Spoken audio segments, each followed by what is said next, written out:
Hi everyone, this is Neil Wright, hair consultant, audiologist and director of WAX. Thank you for joining me in my latest video using the WAXscope. And this is the right ear of a patient who attempted to clean his own ears out using an over-the-counter ear syringe. And I think it came with some pre-softening drops. And if it's the one I'm thinking about, it is carbamide peroxide, which is a 1-to-1 solution of hydrogen peroxide and urea. And the science behind it is that urea, one of the components, is what we call a keratinolytic dissolver, if you like. It's a keratin is the protein that's found in the dead skin cells that have shedded and which mixes with natural oils and sweats produced by the ear to produce earwax. So the keratinolytic is designed to bring out the keratin, and then hydrogen peroxide, when it reacts with an enzyme in the ear secreted by the ceruminous glands, perioxidase, it converts into oxygen and water. So again, water is designed to be absorbed by those keratin or those corneocytes, the shed skin cells, which absorb the water, expand, swell, and break. So you're trying to break down the wax plug essentially with the water and the urea. And then when hydrogen peroxide is converted into oxygen, you get effervescence, you get this mechanical bubbling. And again, that's the science behind it. The rationale behind it is that bubbling motion tries to break up the wax plug. So it doesn't remove the wax, it doesn't dissolve it, it's designed to kind of break it up. But in my own experience, and I have done some anecdotal research comparing different types of drops available in the market and how it reacts to wax, with carbamide peroxide, it's probably one of the worst things that I've come across in clinic when removing wax, because it turns the wax, I think it's the urea especially, because I have had patients just use hydrogen peroxide as opposed to carbamide peroxide. And as I mentioned, carbamide peroxide is 1-to-1 hydrogen peroxide and urea.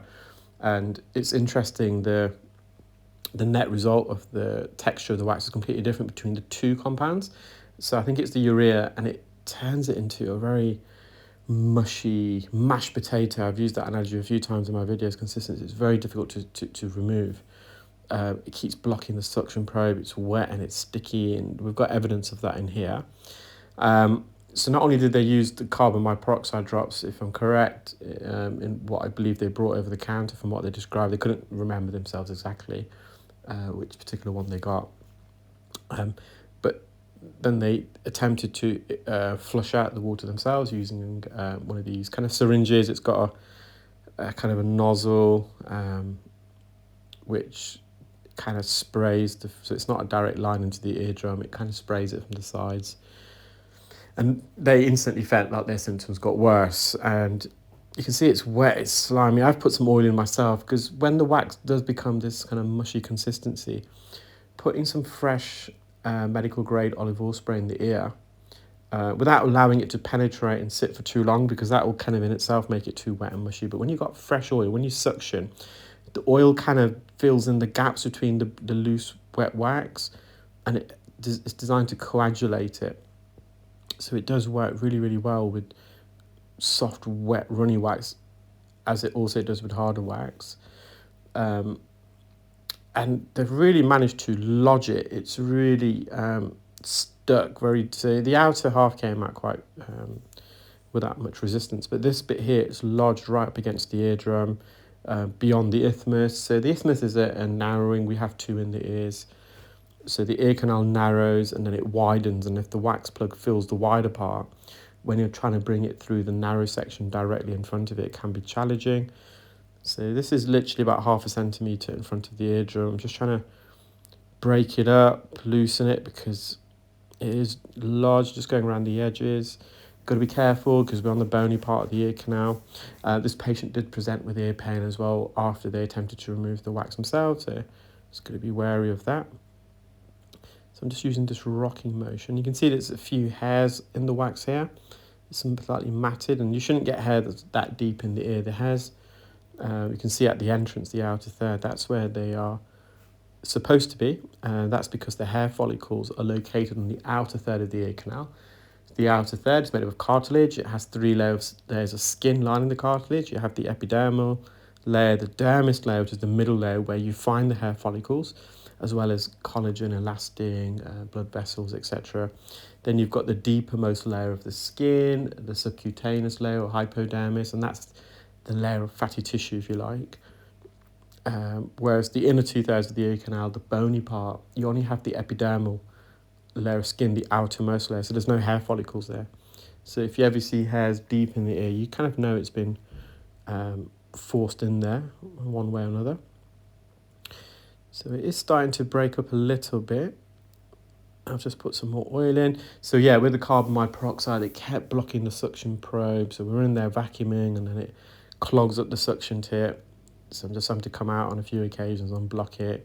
And that's where the oil can also be beneficial because it helps to lubricate the inside of the suction tip to kind of, it doesn't always prevent blockages, but to minimize it.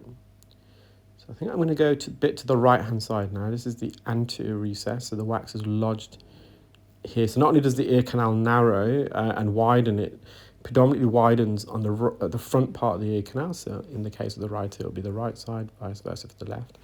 But also at the base of the ear canal. So the ear canal kind of goes up and then goes down, and it creates a trench, a recess. So we call the one at the bottom of the ear canal in front of the eardrum the inferior recess, and the one to the front of the ear canal the anterior recess. And again, it's just, if this wax is a bit firmer, it'll be a bit easier.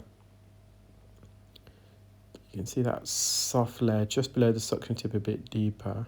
Slightly, because I'm not focusing on that at the moment. It is slightly out of focus, but it's, yeah, it's like wet mud consistency. So a bit more oil. So this wax is a bit more lateral to posteriorly, so I'm just going to mop this up first. So I'm just tucking it in from left to right. Again, you can see those hairs there. There's a bit of skin at the base of this section. You'll see that come away in a moment. But yeah, you can see those whiskers of hairs that are matted. There's that bit of skin. So this is kind of the least enjoyable consistency of wax to remove. You just have to be patient with it. Obviously, it's too deep to use an ear hook and it's not the right consistency. Even a curette will just spread this like butter. Probably the outer half that I remove quite easily with the suction will come away with the curette, but this is too deep. You're going to be going up against the canal wall and the eardrum, which makes it uncomfortable for the patient. And as I said, it's unlikely to kind of really remove it. It's just going to spread it. So to kind of help prevent the suction tip from getting blocked, I'm kind of almost rocking this. So I'm not applying constant pressure on the surface of the plug. I'm kind of just kissing the surface and coming away, kissing the surface and coming away, and that creates its own vacuum effect. So I can then start to retrieve it whilst also minimizing blockages. It's just blocked the tip there, so I just come out the ear, let it unblock, and then I'm rocking it slightly left to right. Now it's slowly coming forwards. I think this bit's going to separate because it's a bit too wet and loose. That's not a problem. I've got it out of the recess. The lodged wax has kind of become mobilized, and it's just a matter of now getting it out of the ear. Just trying to get a good suction grip here.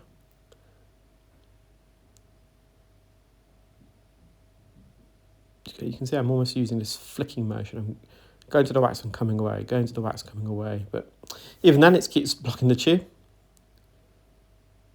I'm just looking for a section somewhere where it might be a bit firmer, but it's kind of all soft and mushy. But we're nearly there now. This is near the first, the outer third of the ear canal. So it's that probably about 1 centimetre in now where the second bend begins. You can just see that consistency. It's really gooey and sticky. And that's the first bend to the left. You can see that cartilage there, so right near the entrance. And now we're just going to mop up a little bit around the edges. It kind of mats to the hairs at the entrance of the ear as we bring it forward as well.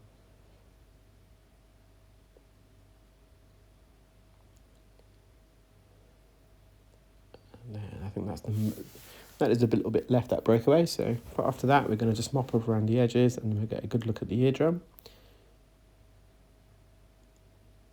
So that's the second band. This is the first bit, just past the first band. So I'm just kind of hovering over, just kind of obviously, so there's a few hairs here that the wax is mixed with. These are quite thick terminal hairs at the entrance. So just gonna stretch straight in the ear canal, get it in view, and get it in focus. You can see all the blood vessels, capillaries supplying the hammer bone. We call that the manubrum capillaries. Well, I hope you enjoyed that video, guys.